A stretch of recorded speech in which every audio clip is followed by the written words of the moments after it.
देखिए बच्चों, अपना नेक्स्ट टॉपिक है डेमोक्रेटिक गवर्नमेंट। अभी डेमोक्रेटिक गवर्नमेंट क्या होती है? अभी तक हमने मोनार्कियल फॉर्म ऑफ गवर्नमेंट को डिस्कस किया। हालांकि मैं लास्ट लेक्चर में आपको डेमोक्रेटिक गवर्नमेंट के बारे में ब्रीफ में बता भी चुका हूं। अभी से थोड़ा हम क्या है डेप्थ में इसको पढ़ते हैं। देखिए क्या कहते हैं। India is a democracy. भाई इंडिया क्या है? एक डेमोक्रेटिक कंट्री है। इंडिया में क्या है? डेमोक्रेसी को फॉलो किया जाता है। This achievement is the result of a long and eventual struggle of the Indian people। कहता ये जो अचीवमेंट है ना, कौन सी अचीवमेंट सर? जो हमारे इंडिया में डेमोक्रेसी को फॉलो किया जा रहा है, ये अपने आप में बहुत बड़ी अचीवमेंट है। सर अचीवमेंट कैसे है? डेमोक्रेटिक गवर्नमेंट क्या होती है? लोगों की खुद की गवर्नमेंट होती है। डेमोक्रेटिक गवर्नमेंट के अंदर जो भी पीएम बनता है वो इलेक्टेड बाय पीपल होता है। उसको वहाँ के उस कंट्री के लोग इलेक्ट करते हैं। डेमोक्रेटिक कंट्री के अंदर सर किसी बाहरी पावर का कंट्रोल नहीं होता। उस कंट्री का सिटीजन ही उस कंट्री का पीएम बनता है। ये जो अचीवमेंट्स हैं ये हमें क्या है, काफ़ी लंबे समय के स्ट्रगल के बाद हमें ये मिला है। हम 1857 से स्ट्रगल कर रहे थे और 1947 में लगभग 100 साल के बाद हमें ये क्या है अचीवमेंट प्राप्त हुई है। जैसे कि आपको पता होगा हमारे ऊपर 1857 से लेकर 1947 तक किसने राज किया था?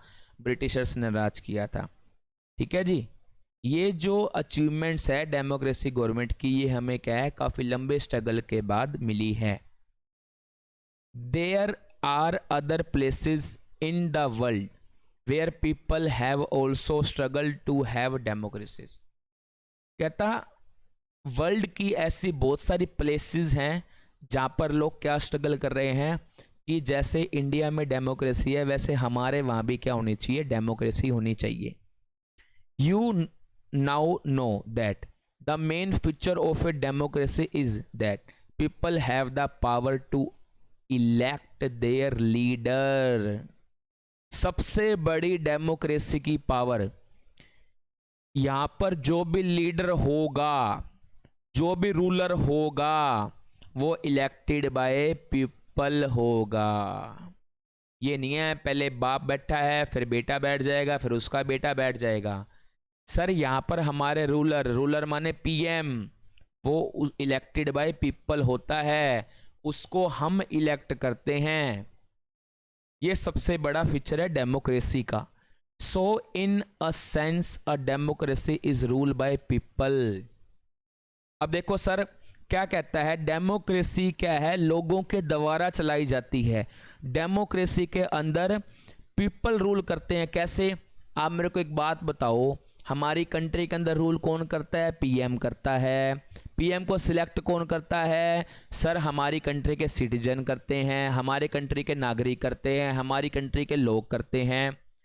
तो इनडायरेक्टली ये हो ना कि भी जिसको हमने जिताया, हमारी मर्जी हुई तभी क्या है पीएम बन पाया, हमारी मनपसंद का पीएम बन पाया, है ना?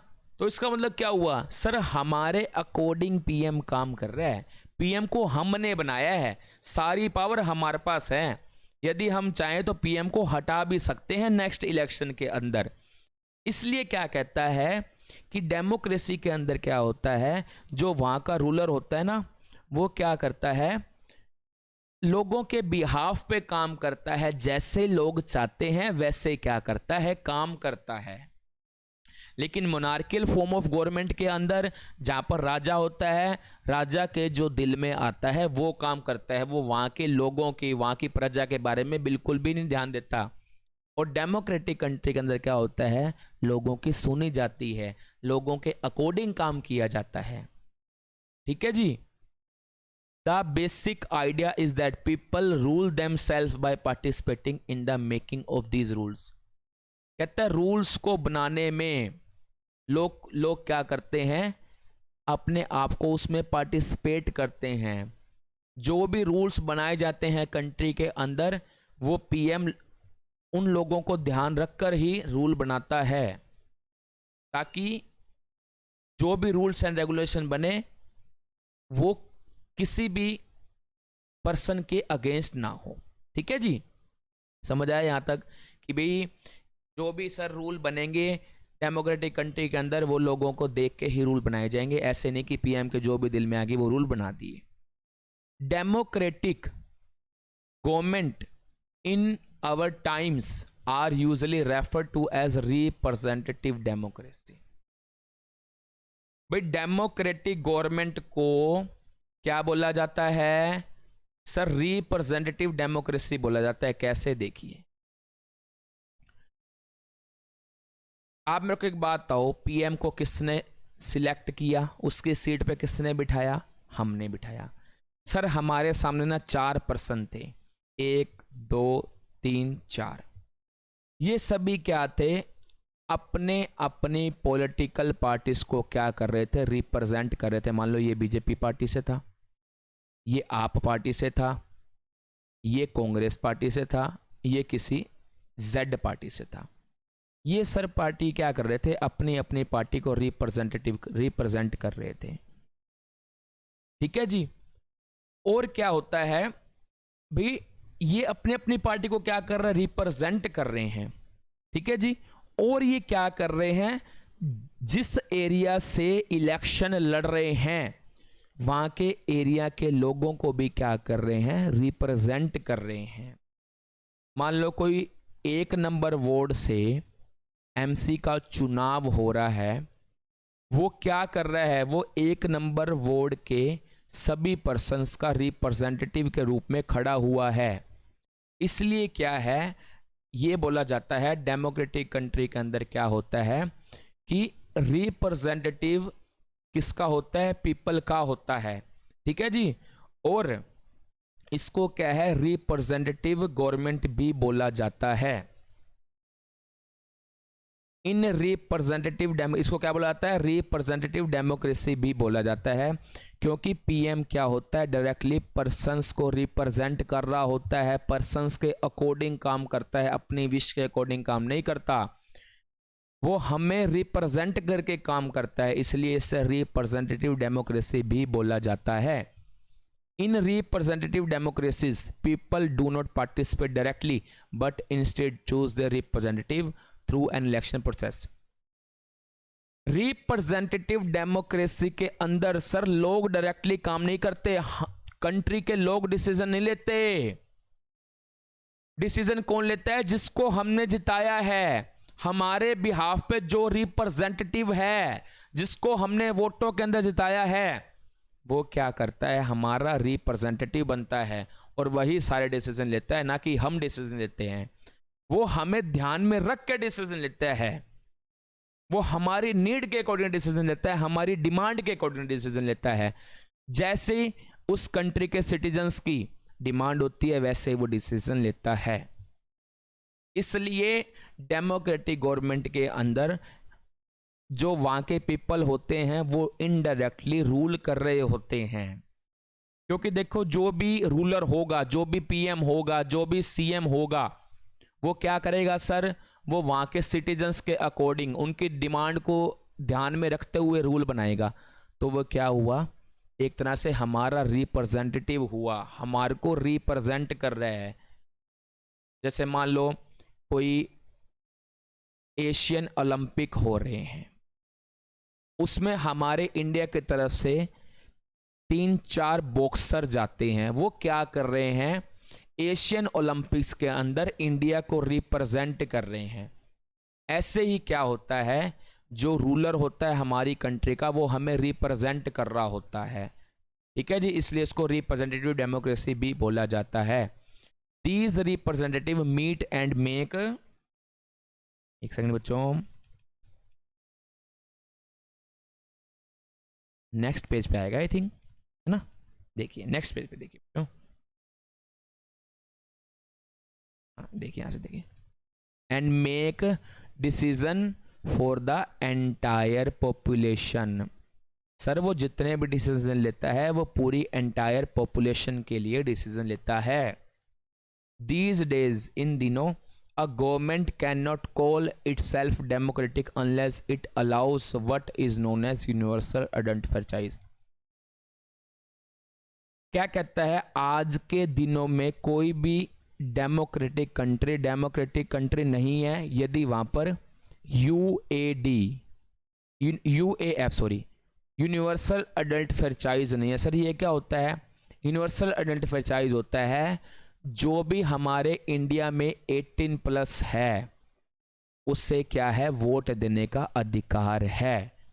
वो चाहे कोई पर्सन हो, वो चाहे पीएम का लड़का हो, चाहे एक नॉर्मल पर्सन का लड़का हो, सभी को वोट देने का अधिकार है और सभी के वोट की वैल्यू इक्वल होती है। यदि कोई पीएम का लड़का वोट देगा तब भी एक ही को वोट काउंट होएगा, यदि हम वोट देंगे वो भी एक ही काउंट होगा। यूनिवर्सल अडल्ट फ्रेंचाइज का मीनिंग होता है, सर हमारी कंट्री के अंदर जिस भी पर्सन की एज 18 प्लस है वो वोट देने का अधिकारी है, वो वोट क्या है, दे सकता है। ठीक है जी। यदि किसी कंट्री में ये यूनिवर्सल अडल्ट फ्रेंचाइज नहीं है, सिर्फ कुछ ही लोगों को वोट देने का अधिकार है, इट मीन्स वहां पर क्या नहीं है, डेमोक्रेसी नहीं है। This means that all adults in the country are allowed to vote. जितने भी हमारी कंट्री में अडल्ट कौन होते हैं सर, 18 प्लस, इनको वोट देने का हमारे यहां पर अधिकार है। ठीक है जी। But it was not always like this. Can you believe that there was a time when governments did not allow women and the poor to participate in the elections। आज से कुछ समय पहले पता है क्या होता था, वीमेन चाहे वो 18 प्लस हो, चाहे वो जितनी मर्जी एज की हो, और पुअर पीपल वो कितनी मर्जी एज का हो, चाहे 18 प्लस हो, चाहे 20 प्लस हो, चाहे 40 प्लस हो, इन्हें वोट देने का अधिकार पहले नहीं होता था। पहले सिर्फ वोट देने का अधिकार किसका होता था, सिर्फ मैन को, पुरुष को। पुरुष भी कौन सा, जिसके पास प्रॉपर्टी है। पहले सिर्फ प्रॉपर्टी ओइंग मैन के पास वोट देने का अधिकार था। वीमेन चाहे जितनी मर्जी प्रॉपर्टी है, वोट देने का अधिकार नहीं है। पुअर मैन एज 18 प्लस है, वोट देने का अधिकार नहीं है। सिर्फ किसको वोट देने का अधिकार है, जिस आदमी के पास प्रॉपर्टी है, जिस मैन के पास प्रॉपर्टी है, सिर्फ उसे ही क्या है, वोट देने का अधिकार पहले के समय में होता था। ठीक है जी। This meant that women, the poor and property less and the uneducated were not allowed to vote. Uneducated, अनपढ़ व्यक्ति, ठीक है जी, प्रॉपर्टी लेस पर्सन जिसका प्रॉपर्टी नहीं है, और वीमेन चाहे जितनी मर्जी प्रॉपर्टी हो, जितनी मर्जी एज हो, इन सबको वोट देने का पहले अधिकार नहीं होता। वोट देने का अधिकार सिर्फ किसको था सर, एक किसी एडुकेटेड पर्सन को, पढ़े लिखे पर्सन को, और किसको अधिकार था, जिसकी पास बहुत ज्यादा प्रॉपर्टी है, प्रॉपर्टी ओइंग मैन को। This country was governed by the rules and regulation that this few man made. पहले क्या होता था, इस कंट्री के अंदर सिर्फ मैन मेड रूल ही माने जाते थे। मतलब कि देखो भी पॉलिटिक्स में होगा कौन, सिर्फ मैन, वीमेन तो होंगे नहीं, है ना। अब जो पॉलिटिक्स में होगा वही रूल बनाएगा, इसलिए पॉलिटिक्स में पहले होते कौन थे, सभी पहले मैन नहीं होते थे, इसलिए क्या है, सिर्फ मैन मेड रूल ही चलते थे, वीमेन मेड रूल पहले नहीं चलते थे। लेकिन आज का प्रेजेंट सिनेरियो बिल्कुल चेंज हो चुका है। आज कोई भी पर्सन हो, सिर्फ बस 18 प्लस होना चाहिए, वो वोट देने के लिए एलिजिबल है। आपकी प्रॉपर्टी नहीं पूछी जाएगी, आपसे ये भी नहीं पूछा जाएगा आप पढ़े लिखे हो कि नहीं हो। ठीक है जी, आगे देखिए। आई थिंक बच्चों समझ आ रही होगी आपको जो मैं समझाना चाह रहा हूं। बच्चे आपको जो भी कुछ समझ नहीं आता, आप कमेंट सेक्शन में क्या है, आप मुझसे कुछ भी पूछ सकते हो। In India before independence only a small minority was allowed to vote. कहता है इंडिया में इंडिपेंडेंस से पहले, मतलब 1947 से पहले, 15 अगस्त 1947 से पहले सिर्फ क्या है, कुछ एक माइनॉरिटी पीपल, माइनॉरिटी का मीनिंग होता है कुछ एक लोगों को ही क्या है वोट देने का अधिकार था। And they therefore came together to determine the fate of the majority. Several people including Gandhi ji were shocked at the unfairness of this practice. अब गांधी जी और गांधी जी जैसे कई सारे पीपल वो शॉक्ड हो गए, ये तो बड़ा ही अनफेयर है, ये क्या है, सिर्फ कुछ एक लोगों को ही क्या है वोट देने का अधिकार है, ये तो बड़ी गलत बात है। And demanded that all adults have the right to vote. और गांधी जी और ऐसे बहुत सारे गांधी जी जैसे पर्सन्स ने ये डिमांड करी कि जो भी पर्सन एडल्ट है उसको वोट देने का अधिकार होना चाहिए। This is known as universal adult franchise. इसी को कहते हैं यूनिवर्सल एडल्ट फ्रेंचाइज। सर जो एडल्ट है मतलब 18 प्लस है उसे वोट देने का अधिकार है, उसे ही कहते हैं यूनिवर्सल एडल्ट फ्रेंचाइज। अब गांधी जी क्या लिखते हैं देखो, writing in the journal Young India in 1931, Gandhi ji said क्या बोलते हैं, गांधी जी ने अपने एक किताब में यंग इंडिया में गांधी जी ने क्या लिखा 1931 में, I can not possibly bear, मैं ये सहन नहीं कर सकता, टॉलरेट नहीं कर सकता, बियर नहीं कर सकता, the idea that a man who has got wealth, wealth मतलब पैसा, जिसके पास पैसा है, should have the vote. Gandhi ji कहते हैं मेरे को ये चीज पसंद नहीं है कि जिसके पास पैसा है उससे वोट देने का अधिकार है, but that a man who has got character but no wealth और literacy should have no vote. कहता है जिस मैन के पास एक अच्छा करेक्टर है, एक अच्छा इंसान है, वो गरीबों की हेल्प करता है, लेकिन उसके पास क्या नहीं है, वेल्थ नहीं है, ठीक है जी, और लिटरेसी नहीं है, और उसके पास वोट देने का अधिकार नहीं है। गांधी जी को ये चीज गलत लगती थी। कौन सी गलत, कि सिर्फ प्रॉपर्टी ओइंग मैन को वोट देने का अधिकार है, और एक अच्छा इंसान जिसका करेक्टर बहुत ही साफ है और बेचारा किसी कारणवश पढ़ नहीं पाया और उसे वोट देने का अधिकार नहीं है, ये गांधी जी को बात अच्छी नहीं लगती थी। गांधी जी कहते थे सबके पास वोट का अधिकार होना चाहिए, सभी एडल्ट पर्सन के पास वोट देने का अधिकार होना चाहिए, और that a man who works honestly by the sweat of his bro day in and day out should not have the vote for the crime of being a poor man. और गांधी जी क्या कहते थे, एक ऐसा पर्सन जो दिन रात काम करता है, सिर्फ उसका एक यही क्राइम है कि वो पुअर है, और पुअर होने के कारण उसको वोट देने का अधिकार नहीं है। ये गांधी जी को बहुत ही गलत लगता था कि भाई उसकी क्या गलती है, यदि वो पुअर है तो उसमें समझ तो है, वो वोट तो दे सकता है। इसलिए गांधी जी को ये चीज क्या है अच्छी नहीं लगती थी। गांधी जी मानते थे सभी के पास, सभी एडल्ट के पास क्या है वोट देने का अधिकार होना चाहिए। ठीक है जी, आगे देखिए क्या कहता है। आई थिंक ये लास्ट था। थैंक यू बच्चों। आई थिंक मैं एक्सपेक्ट कर पा रहा हूं कि कभी आपको समझ आ रहा होगा। थैंक यू बच्चों।